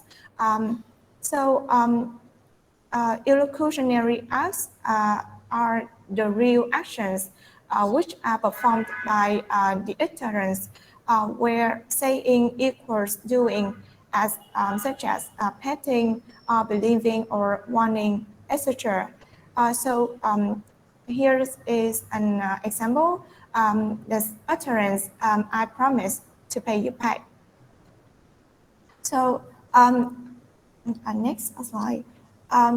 Moreover, Sear in 1969 established a taxonomy of speech acts and grouped them in 5 major classes, including the speech act representatives, the examples of asserting, describing, and then second is the directives. Examples is requesting or commanding or asking, and the third one is commissive, with the examples of promising or threatening. The fourth is the expressives, with the examples of congratulating, welcoming, thanking, or apologizing. And the last one is the declaratives, with the example of fire someone or appointing someone. So here are some examples of illocutionary functions of intonation, involve using intonation to express the speaker's intentional or illocutionary force. Here is the utterance, why don't you move to California? So the intonation chosen will indicate whether the speaker is marking whether the speaker is making a genuine inquiry or a suggestion with a low key or an exaltation when the level intonation rises slightly at the end. And the next example is the utterance. It's hot in here. The intonation used helps to express whether the speaker is making just a simple statement, or is grumbling or complaining, or the speaker is just making an indirect request that someone to open the window. So in the next part, Ms. Phương will introduce you the 2 last discourse functions of intonations. Okay, I'm sorry to interrupt you, but I'd like to ask the students if you have any questions at this point. Từ nãy tới giờ thì đã thuyết trình rồi, thì các bạn có thắc mắc gì không? Thì đương nhiên cái phần đầu như cô nói đó là cái phần phonology thì nó có hơi khó một chút, thì các bạn phải nhớ lại cái phần là cái basic patterns của cái bình thường của Peter Roach. Lúc mà học với cô Thanh, các bạn học là gì? Peter Roach có 5 cái contours, 5 cái patterns, đúng không? Ok, thì trong cái discourse intonation thì có những cái nó cơ bản hơn, những cái nó cơ bản nó giống nhau, nhưng mà nó có những cái nó nó hơi khác một chút xíu, tức là người ta nhấn vào những cái gì mà nó diễn đạt theo ý của cá nhân. Cho nên khi nãy có một câu là rất khó để mà phân biệt, không thống nhất để mà người ta phân ra những cái chunks, tức là do cái discourse intonation nó phải tùy vào tình huống cụ thể, tùy theo cái context, cho nên không có một cách dạy chung. Còn 5 cái pattern là chung chung, hãy đồng ý thì raise cái gì đó, cái rising tone, còn đồng ý rising, lowering tone chẳng hạn, người ta có những cái mà nó rõ ràng, nó straightforward hơn. Nhưng mà với cái discourse intonation thì nó hơi complicated hơn ở chỗ là nó sẽ tùy theo cái context, tùy theo cái quan hệ. Thí dụ như là cái người lớn sẽ nói chuyện với người dưới ở cái giọng mà cao giọng hơn, dưới rỉ chẳng hạn đại loại, nhưng mà bình thường thì ta khác một chút, cho nên cái discourse intonation nó hơi khó hơn cái basic patterns, nhưng mà nó không phải là one size fits all, vì thế cho nên ta mới đưa đến cái discourse intonation. Rồi cái tiếp nữa thì các bạn thấy rằng họ cũng phân biệt những cái là pitch, rồi cái những cái loudness, những cái đó về mặt vật lý thì hầu như là giống nhau, nhưng mà cái contour thì nó không có fix, mà nó tùy theo cái ý định, cái intention của the speaker. Đấy, cho nên nó hơi complicated hơn. Ok, rồi các bạn có hỏi gì nữa không? Các bạn có còn thấy cái gì nữa? Tức là về các bạn phải đọc thêm, và cái về cái information và given information thì thank you group, bởi vì cô định là cái phần grammar cô lướt qua, tại vì có những cái nó cũng hơi không rõ lắm. Cái gì mà không rõ lắm mà chúng ta phải suy nghĩ hơn thì cô không muốn đưa vào, mà ở đây thì cảm ơn bạn là các bạn đã làm nó rất là đơn giản dễ hiểu, ở cái chỗ rằng là các bạn nói rằng đó nó có given information và cái own và new, thì người ta còn gọi là theme và rim đó, thì nó sẽ có những cái sơ đồ trong cái viết á, là thường là theme 1 rim 1 xong tới theme 2 rim 2 cho mỗi câu, hoặc là sẽ nối với nhau như thế nào đó. Nhưng mà ở đây chúng ta nhìn cho nó dễ hiểu hơn, tức là một cái là given và new. Cái given là cái cũ và cái new là cái mới, và ở đây các bạn nói là thường là cái new thường đặt ở phía sau, đúng không? Cái new đó, đó là cái focus, cái trọng tâm của một câu, thì thường là cái let's see, given information. Given tức là thông tin cũ và new information là thông tin mới. Ok, trong cái phần example các bạn có nói là cái given information thì thường ở đầu câu, mà cái new information thường ở cuối câu, thì đó là về quan điểm là như vậy. Nhưng các bạn thấy thường khi mà chúng ta đọc á, thì những câu bình thường thì cái giọng của mình nó sẽ lower, thường sẽ là cái giọng rơi xuống. Chứ mình nói là the M6 goes from Birmingham to Carlisle, chứ mình không là the M6 goes from Birmingham to Carlisle. Thường cái mình thấy là lowering tone. Thành ra ở đây nó có những cái nó cũng hơi không có hoàn toàn nó khớp với nhau lắm, cho nên khó giải thích. Bởi vì given information nằm trước và new information nằm sau, mà thường theo nguyên tắc của cái âm thanh đó, thì thường chúng ta nếu câu bình thường thì mình sẽ là cái giọng rơi xuống. Nhưng mà cô thấy là cái ý sau nó sẽ dễ dàng hơn ở chỗ là gì? Cái gì quan trọng thì mình muốn mạnh hơn, cao hơn. Cho nên chúng ta dạy listening, các bạn nhớ là các bạn cho học sinh nghe một cái băng đọc nói, xong rồi sau đó các bạn biểu là tìm identify cái key points, cái keywords, và làm thế nào để nhận diện ra keywords, bởi vì được những âm sao cao hơn, mạnh hơn, dài hơn. Đó là emphasis hoặc là contrast, muốn nhấn cái gì đó. Is that clearer to you? Thì đó là những cái mà cô cảm thấy mình thấy mình cũng nó không rõ, cho nên cô ráng cô reduce nó tới cái gì đó mà manageable, mình có thể nắm bắt được. Còn những cái nó hơi elusive, hơi khó nắm bắt thì cô chỉ nói các bạn giới thiệu đó, thì các bạn sẽ tìm hiểu dễ hơn về cái discourse intonation. Nó rất hay nhưng rất khó, bởi vì sao? Nó sẽ đi vào từng cái individual, từng cá nhân, và nó sẽ là gì? Tùy theo context. Alright? Rồi. Cho nên các bạn nói, ủa sao khi nãy nói gì rồi sao vậy? Thì đó, thường cái thông tin mới nằm cuối câu. Nhưng mà theo cái nguyên tắc bình thường, chúng ta chẳng hạn dạy đọc mà cái phần mà dạy mà read aloud đó, nó không đã đọc lớn á, thì cuối câu đã phải rơi xuống, đúng không? Chứ cuối câu thì không thể nào mà kéo lên được, trừ trường hợp mình muốn tiếp tục cái gì nữa. Thì nó rơi xuống. Nếu nó rơi xuống thì tại sao nó lại là nó là new information, nó nhấn mạnh ra đi xuống. Thì thôi chúng ta cứ thấy rằng là đó về nguyên tắc theme và rim. Thì theme người ta dùng chữ theme á, chủ đề, cái kia là rim. Thì cái phần rim thì thường nằm ở cuối, và người ta có những trường hợp là fronting, người ta đem cái rim ra phía trước nữa. Có những cái trường hợp người ta chuyển nó ra. Thì bây giờ chúng ta đơn giản chúng nhớ là gì? Đối với lại discourse intonation là cái gì mà người nói muốn nhấn mạnh hoặc là muốn tạo một sự tương phản thì người ta sẽ phát âm dài hơn, mạnh hơn, rõ hơn, cái pitch cường độ cao hơn. Ok, rồi cho nên nó không có rõ ràng cũng cùng một câu đó.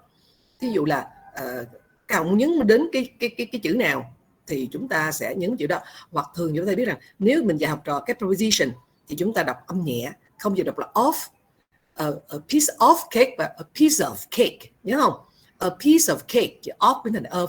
Nhưng trong trường tôi nói off, tôi muốn nhấn mạnh là off chứ không muốn là on, thì cái chữ off sẽ là cái chữ on hay chữ gì đó sẽ nhấn mạnh hơn. Cho nên nó hơi khó mà phải tùy trường hợp. Mà cái gì mà tùy trường hợp là học trò nó sẽ khó hiểu. Okay, right. Question, hỏi gì không? Yeah, if not then you can continue. Yeah, các bạn tiếp tục đi. Okay. Yeah.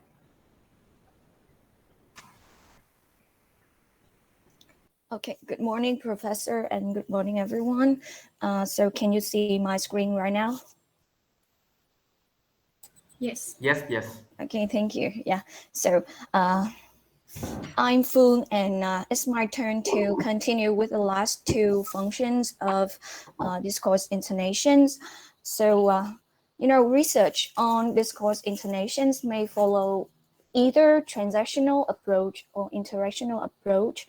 Why transactional approach? Related to the content of the speech, of the discourse itself. Interactional approach focus more to the conversational structure of the discourse and the roles as well as the perspective of the speakers and the hearers in controlling the interactive structure. So let's start with the first functions, the third functions actually. This is the textual functions of discourse intonations based on transactional approach. So as I said, it related to the content of the discourse and the speech itself. So it focused on the management of old and new information. There are 5 main functions. I say sub-functions. Yeah, the first one is providing coherence between propositions. The second one is marking shared knowledge of discourse. The third one is marking discourse level prominence and new information. The fourth one is marking boundaries in a discourse. And the last one is indicating expectations about hearers' reply. Actually, the fifth functions is a little bit confusing because as I read in the book of June 2002, in page 66, he categorized this function into textual, into interactive functions. However, in the summary table, he categorized into textual function. So maybe we need some clarification from Dr. Tu later. Yeah, because I found it a little bit confusing. So let's start with the first functions, providing coherence between proposition. So coherence between 2 or more tone units can be signaled by intonations, either alternating intonation patterns or successive patterns. So the second function is marking shared knowledge of discourse. Ms. Nga has already mentioned about this function. So I just go through the 2 examples over here to clarify this one. The first example, when I finish Middlemarch, I shall read Adam Bede. And the second example, when I finished Middlemarch, I shall read Adam Bede. So you can see in the first sentence, the word Middlemarch is using falling and rising tone. So it is referring tone. It means that Middlemarch is the old information that both speaker and hearer have already know, and the new information in the first example is Adam Pete. Whereas in the second example, the old information is Adam Pete and the new information is Middlemarch. So let's move on with the third functions. It's marking discourse level, prominence, focus, and newsworthiness. We say new information. So this one involves the pitch accents. Pitch accents is the so as you can see on the screen, the pitch functions mark local pitch patterns, and it conveys differences in words prominence, and it modulates the informations structures of the discourse.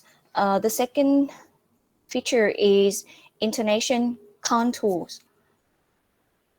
So you can see there are four types of intonation contours. The first one is rising. The second one is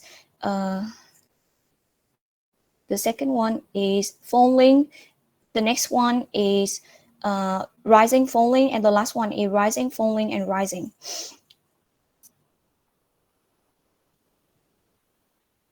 Okay, and the last one is syntactic and lexical devices.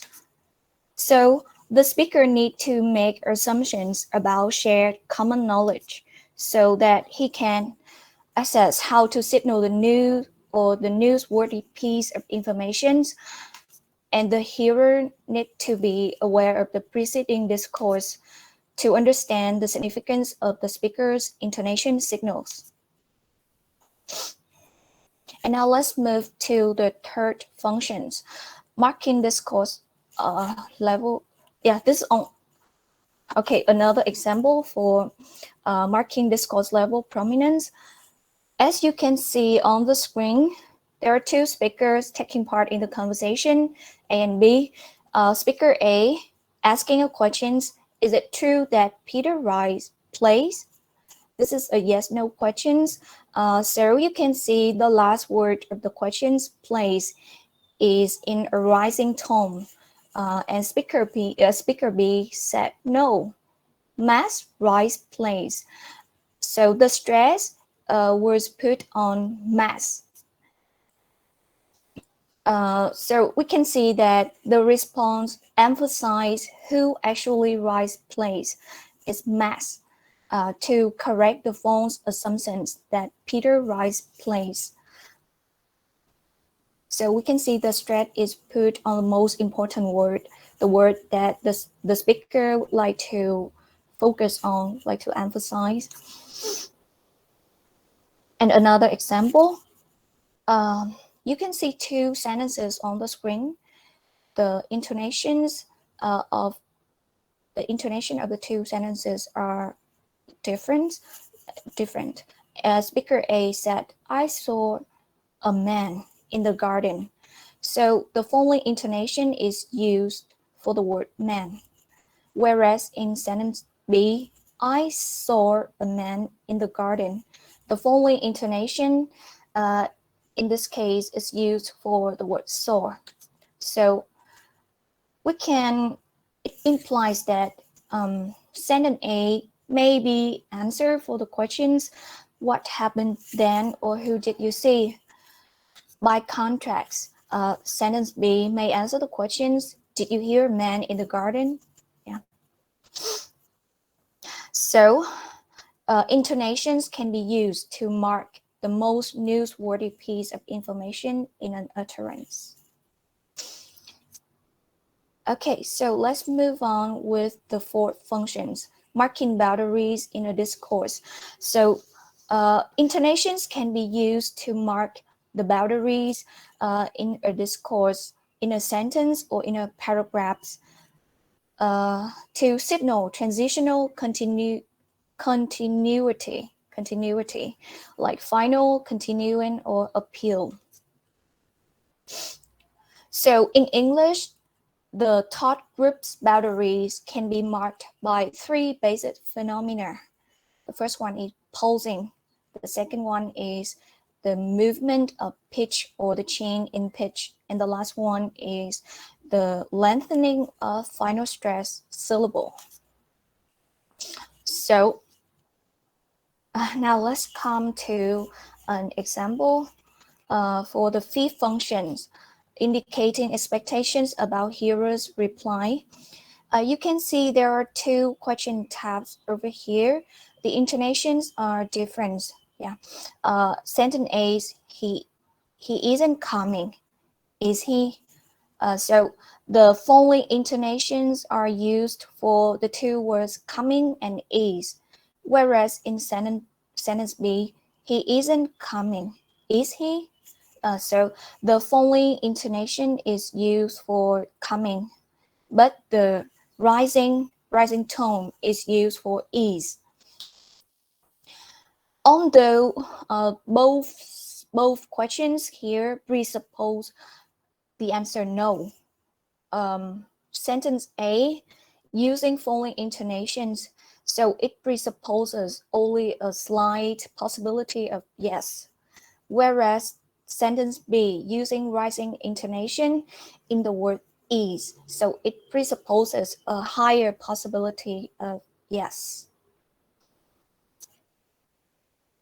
Okay, so we have finished the 5 main functions of discourse intonation in the textual, in the transactional approach. And now let's move on to the interactional approach. So according to interactional approach, discourse intonation have interactive functions. Hold on. Well, I have glanced through the slides, so I think that you can, go quickly through this section, because I think that it is not very easy for all your friends to understand, because it goes into, detail. So I think that you should, move quickly. Besides, I have an announcement to make. I have to leave at 9:30. Cô xin lỗi là hôm nay 9:30 cô phải nghỉ, lý do rằng cô phải đi tiêm ngừa, thành ra là người ta mới vừa gọi, cho nên cô không có thế nào dạy hết buổi này được. Thì chúng ta ngừng rồi, bữa sau chúng ta sẽ cố gắng cho bà con wrap nó lại trong cái nhanh nhất, mà tại vì cô nhìn qua 3.4 này thì nó hơi sâu, cho nên là sợ rằng các bạn sẽ không có nắm hết được, cho nên em có thể là lướt qua thôi. Okay? Yeah. Okay. Yeah. So I will go quickly to the 6 functions of discourse intonation according to interactive approach. The first one is continuing with an established topic, starting a new topic, constraining hearer to reply, discouraging hearer from replying, showing cooperation and or compliance. And the last one is facilitating repair. So the first one, continuing with an established topic. So according to Brown et al. 1980, when the speaker used maximal disjunction MISCI, it means that the topic will continue, whereas he used low key, it means this is the end of the topic. Okay, yeah. Yeah, so a topic shape can be indicated by pitch range, duration of pulse, or amplitude. Pitch range, regarding to pitch range, the phrases beginning new topics are in a wider pitch range and is louder, slower than other phrases. The durations of pulse is also another indicator for a new topic. So according to Brown et al., topic pulse from 6 to 8 seconds can mark the major topic shapes. And amplitude appear to rise at the start of a new topic and fall at the end of the topic. So as regards termination choice, a high mid termination can constrain a response on the listener. Yeah. This is an example. So the doctor is talking to his patient.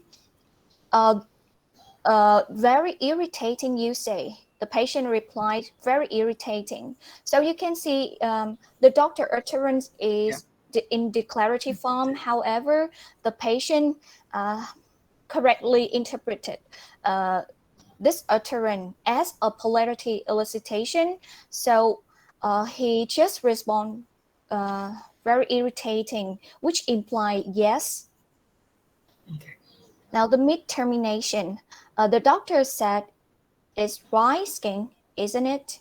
And the patient replied, So the patient is only expected to confirm the doctor's elicitation in this case. So he doesn't say yes or no. He used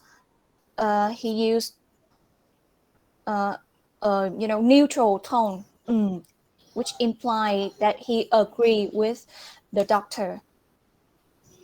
And let's look at the two examples again. We can see that the key of the patient response concord with the doctor's elicitation.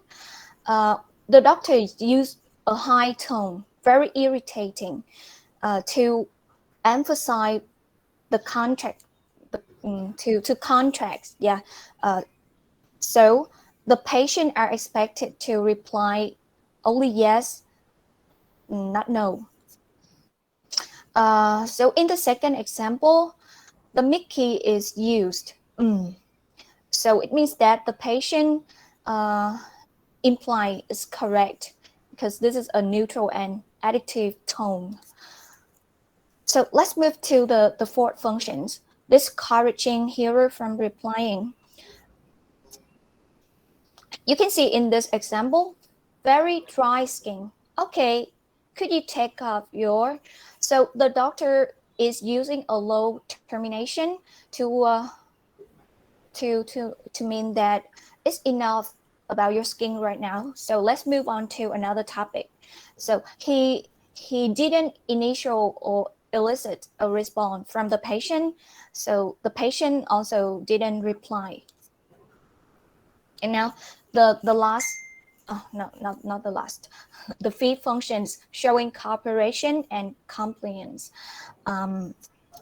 So you can see on the table that when the first speaker asks questions on an established topic, if he used a low pitch range, the second speaker will reply with a low pitch range too. But when the first speaker starts a new topic using a high pitch range, the second speaker will respond to the first utterance using high pitch range as well. So it means that the second speaker is cooperating with the first speaker. The second speaker used the pitch concord or echoing to cooperate. And the last functions of discourse intonation is facilitating repair. You can see the conversation between the two speakers. Speaker A, did you say in the back?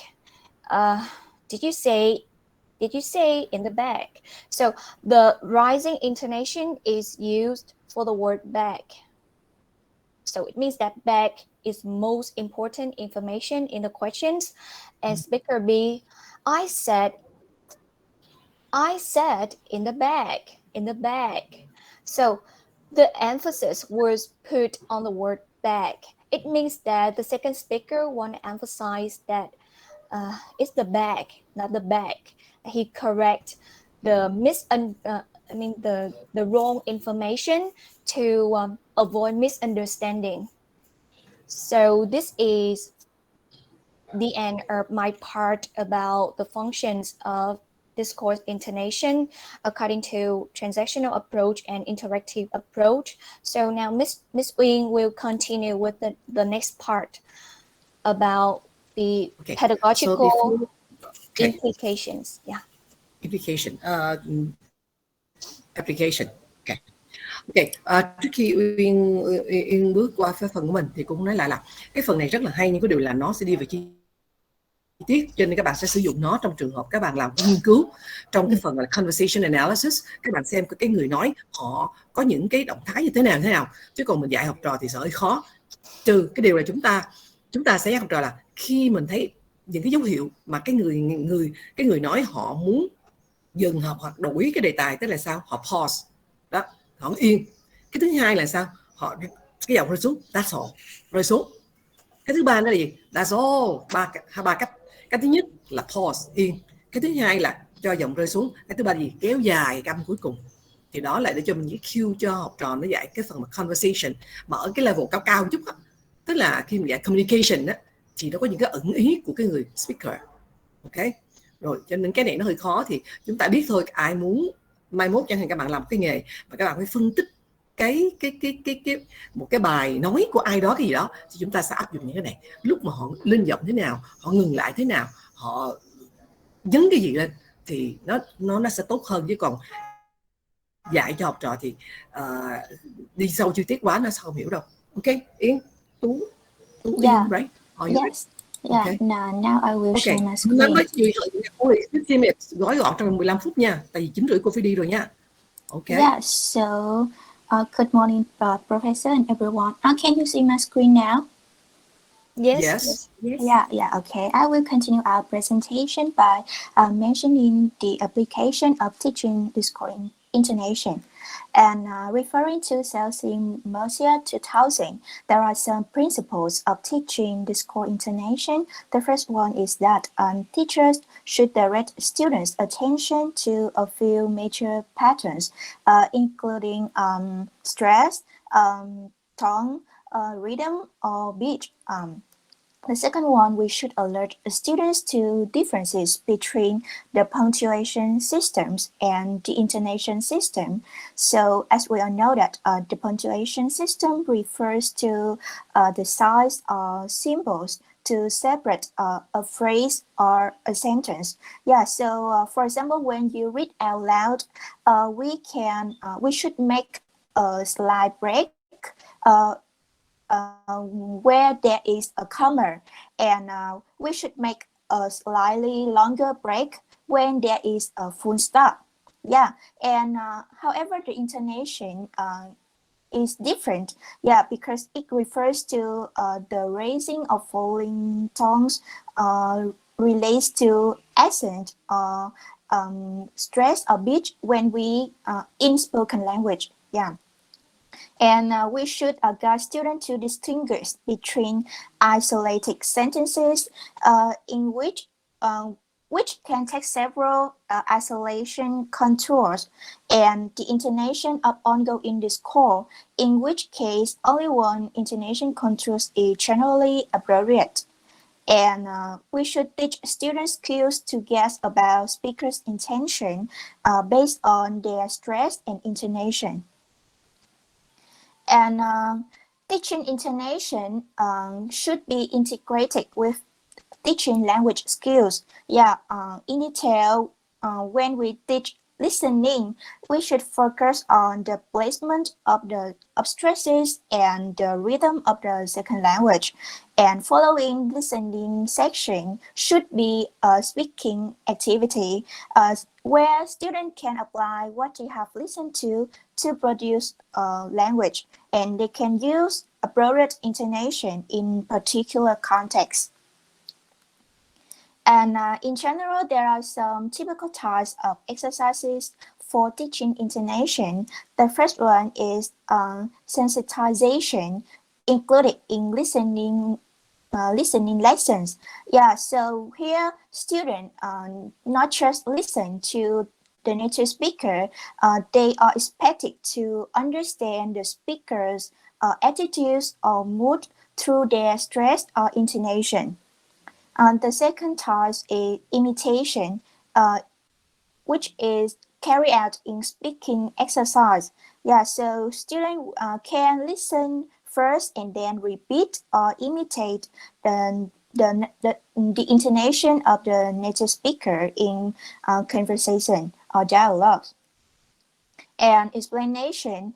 So the teacher should ask students to explain the meaning of the different kinds of intonation in a particular situation, and practice activities or communicative activities should be carried out in speaking sections.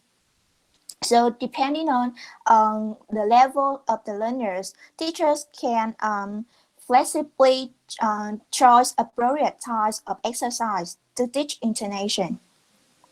Yeah, and here is example. So we choose actually nowadays there are a growing number of textbook and course book, including teaching intonation, and here we choose Smart Choice 1, and the level of learner is at elementary level. So as you look at this is a lesson in a unit, and with this lesson there are two main sections. The first one, pronunciation. After that is listening task, and the final one is a speaking activity. So let's have a look on the first section, pronunciation, which focuses on question intonation. So with this section, students firstly notice the intonation of two different types of questions. Yeah, so we can ask students to pay attention to the movement of each illustrated by raising or falling symbol. Yeah, so there is a difference between the intonation. So then student will listen to the native speaker to see how they perform this intonation in spoken language. After that, they will repeat or imitate the native speaker intonation.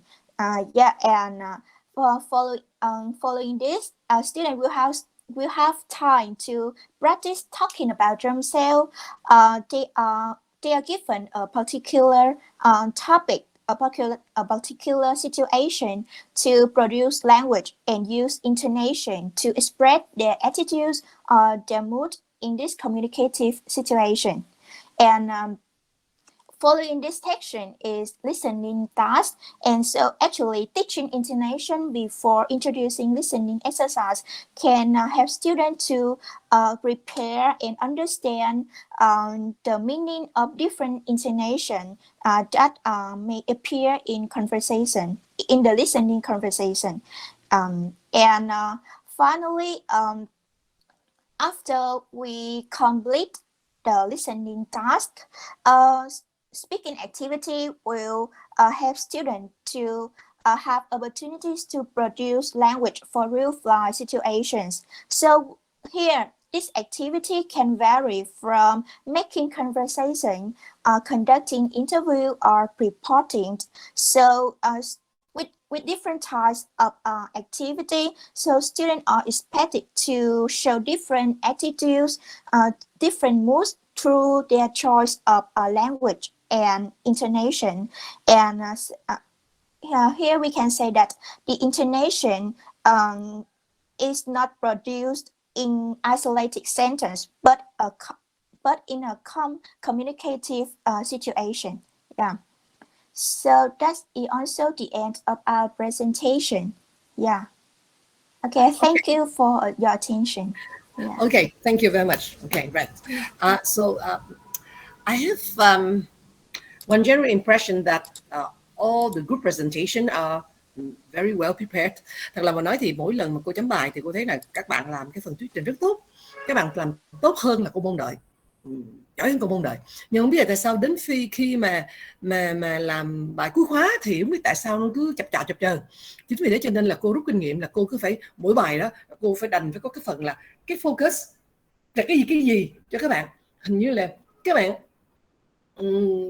giỏi một phía, nhưng mà hình như cái chuyện mà các bạn phải bước ra khỏi cái bài đó để nhìn thấy cái gì là quan trọng thì các bạn chưa nói chung các khóa này không. Thành ra là sau đó cô mới rút kinh nghiệm lại là cứ xong là cứ mỗi một bài là cô phải dí cho thấy những cái điểm chính đó. Cho nên là bài của những bạn mà làm thuyết trình từ hôm qua tới từ bữa trước bữa nay thì cô thấy đều rất là tốt, điểm thì rất là cao. nhưng mà không biết tại sao đến điểm mà cuối khóa đó thì nó cứ lẹ tè, nó cứ thấp, nó không có được đẹp như là cái điểm mà các bạn làm group presentation. Thì nhóm này cũng làm rất là tốt. Tuy nhiên có một cái nè của Uyên là như thế này nè, thật ra thì cũng khó ở chỗ rằng là thứ nhất cái nhận xét chung thì bây giờ không biết cái nhận xét cô nó có bây giờ nó có lạc được không, tại lâu rồi cô không có dạy cái language skills, thành ra là cô không có theo dõi những cái giáo trình. Thường giáo trình người ta dạy pronunciation mà ít dạy intonation. Thì không biết sau này các cái edition sau người ta có thêm cái phần intonation hay không, chứ thường họ hơi ignore nó một tí xíu, tại sao nó hơi khó. Và cái thứ hai, nếu như họ có dạy intonation thì họ đi theo cái kiểu là grammar approach. Các bạn lát nữa các bạn là họ đi theo là nếu nó là câu statement thì nó rơi xuống là fall, cái gì rise fall. Nếu là câu hỏi là cái gì đó là rising, ví dụ take question thì có hai cái, một cái để hỏi thuần câu hỏi thì rising tone, còn nếu mà hỏi để mà có confirmation thì là lowering tone chẳng hạn. Thì họ thường theo, các bạn có nhớ không cái về intonation control với lại cô Minh Thanh rồi phải không? Cái quyển Peter Roach á, có 5 cái contour đó, 5 cái pattern đó, nhớ không? Không nhớ hả? Cô Thanh có dạy mà.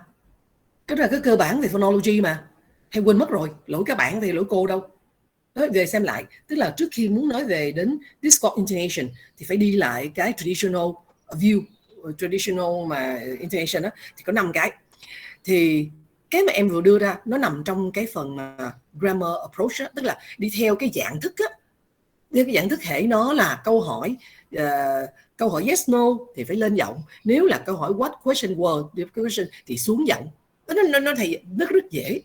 Nhưng mà với Discourse intonation thì cô chưa thấy ai dạy cả. Bởi vì sao? Nó sẽ tùy context, cho nên rằng là khó lắm, rất là khó. Thì cô nói luôn cái điều mà cô nói hoài lúc trước, thì cách đây cũng chắc chục năm thì cô có dạy một cô dạy tên là cô cái gì Nhất Tâm thì đã từng là dạy bên Sao Nhân Văn rồi. Thì cô Nhất Tâm làm cho cô cái đề tài về Discourse intonation của Brazil đó. Thì cô cũng mong làm các bạn sẽ làm cái thuyết trình về cá nhân á, thì sẽ thấy cái quan điểm về Discourse intonation của Brazil. Thì ông cũng đưa ra những quan điểm mà cuối cùng người ta check lại thì nó không hoàn toàn chính xác. Chính vì vậy cho nên cái Discourse intonation bị questioning, bởi vì sao? Nó quá là nghiêng về đặc trưng riêng của từng cá nhân. Cho nên nó rất hay ở chỗ là nó thực tế, nhưng mà cũng cùng câu đó thì cô mới đi tìm xem là cũng cùng cái context đó thì thấy rằng ở những cái khác nhau. Cô mới lấy những cái bài mà nói chuyện talk show á, thì người lên giọng chỗ này, người lên giọng chỗ kia, không rút ra được một cái pattern. Thì nếu mình làm cái nghiên cứu gì mình không rút ra được cái quy luật thì có gì để thua. Cho nên cuối cùng bài nó cũng hay nhưng mà cuối cùng là không rút ra được cái pattern, tại vì nó sẽ thay đổi tùy theo context, tùy theo cái mood của cái người đó, cá nhân. Chính vì vậy nên người ta chỉ dạy theo traditional thôi. Cho nên cô nói với các bạn đó, cho nên thôi các bạn đừng lo với cái chuyện này, thì cô cũng sẽ không hỏi nhiều về cách dạy đâu, tại vì người ta chuyên soạn giáo trình mà người ta còn hơi bị lúng túng trong cái chuyện Discourse intonation thì sao bắt các bạn làm được. Cho nên là chúng ta học để hiểu, để mai mốt biết đâu đến các bạn sẽ tìm ra được cái solution tốt thì sao. Nhưng mà các bạn nên về đọc thêm cái Discourse intonation, cái nguồn gốc của Brazil. Nhưng mà nó không thành công lắm, tức là nó rất là đình đám ở một thời gian, nhưng mà do nó khó triển khai, khó thực hiện, cho nên là cuối cùng thì người ta biết về nó, nhưng mà vì nó không có quy luật cho nên không đưa vào được trường lớp, mà người ta chỉ đưa được cái gì mà mang tính chất là ổn định và gọi là hiển ngôn rõ ràng mới dạy học trò được. Vì thế nên người ta theo cái trường phái là grammar, tức là dựa vào cái cấu trúc câu để mà lên giọng xuống giọng. Ok, rồi thì bây giờ cô rất sorry hai bạn Minh Anh với lại Phúc là cứ phải bị hàng đi hàng về, bị thiêu bài, nó bị thiêu, nhưng không sao đâu, bữa sau mình sẽ làm. Còn Trí thì khoan từ Trí thì chắc là bữa sau cuối giờ đi, tại vì hôm nay là người ta gọi cô đi gấp quá cho nên cô không sắp xếp được. Phúc nói gì Phúc? Dạ em dạ bữa sau em làm tiếp cũng được cô, nhưng mà tại vì cái phần cô vừa mới nói xong á là nó có liên quan tới cái bài về thuyết trình luôn. Cái bài của em cái hay là như thế này nè, mình không để cho nó hoàn toàn quên. Bữa nay xong các bạn về các bạn không quên được, tại vì bữa sau Phúc sẽ gợi lại luôn. Khi mình kết thúc bài xong, bữa sau là mình phải đi lại bài cũ cho nhớ. Thì cái đó một trong những cái tip để cho các bạn dạy là vậy đó. Và ôn lại cái gỗ tí xíu thì cô cũng thấy là điều cũng hay ở chỗ là gì, bữa sau Phúc là khơi trở lại trong thời gian này, các bạn về nhà các bạn nghiền ngẫm cái bài này, chỗ này tôi chưa có hiểu nha, chỗ kia tôi chưa hiểu nha, thì khi đó là cái bài của Phúc vào thì sẽ ok. Dạ cho em nói chút xíu nữa, cho em nói chút xíu cô. Thật ra hồi nãy cái thứ mà cô vừa mới nói xong á, thật ra thì nó chưa phải là một chết đâu, có nghĩa là đúng là chúng ta sẽ không thể rút được một cái gì trong cái principle và cái pattern chung cho cái việc dạy intonation trong cái Discourse. Tuy nhiên cái điểm này nó đã xuất hiện một cái điểm mới giá trị mà em sẽ nói trong rồi. Ok, rồi bữa sau nói đi, rồi bữa sau nói đi, bữa này cô phải đi rồi. Okay. Rồi hẹn gặp bữa sau nha. Rồi bây giờ bữa sau như thế này nè, là sẽ là Trí nè, Minh Anh nè, Phạm Phúc nè, rồi còn như vậy là bữa sau cái nhóm kia lại lùi lại nha. Bây giờ cô phải xin lỗi, bây giờ chúng ta phải lùi lại, tức là bữa sau là chúng ta sẽ có cái phần vocab chưa làm nè, sẽ làm vocab với lại ráng luôn group 5, group 6, group 3, group 5, group 6. Cô sẽ cố gắng từ bữa sau cô cố gắng, các bạn cố gắng wrap up lại cho nó vừa phải xíu, rồi chúng ta chạy theo cái thực tế nha. Cho nên cái nhóm 7 không sao đâu, nhóm 7 đằng nào cũng phải lùi lại à, cho nên mọi thứ ok, không sao đâu. Right. Rồi bây giờ bữa sau là cái nhóm làm vocab chuẩn bị nào, cái nhóm làm spoken language cũng chuẩn bị, written language cũng chuẩn bị luôn đi, thì nếu kịp thì cô sẽ cho làm luôn. Thì như vậy là cái nhóm của Trúc, Minh Anh, Phạm Phúc là bữa sau là Trí, Minh Anh, Phạm Phúc. Thì ngoài ra có các bạn làm thêm cái phần vocab với lại vocab cũng chuẩn bị luôn nha. Các bạn cứ chuẩn bị đi, khi nào đến phiên mình thì ok, có thể là ideally tức là nó đi parallel với nhau, mà nó không parallel thì cô chịu thôi. Ok, thì cái chuyện đó cô xin lỗi thôi, thì bữa sau mình kéo qua. Ok, right, cô xin lỗi, dù cô phải đi rồi nha. Hẹn các bạn thứ Tư nha, tuần sau nha. Ok, bye. Dạ. Em chào cô. Dạ, em chào cô, cảm ơn cô ạ. Em chào cô ạ. Em đi viện. Chào cô. Bye bye.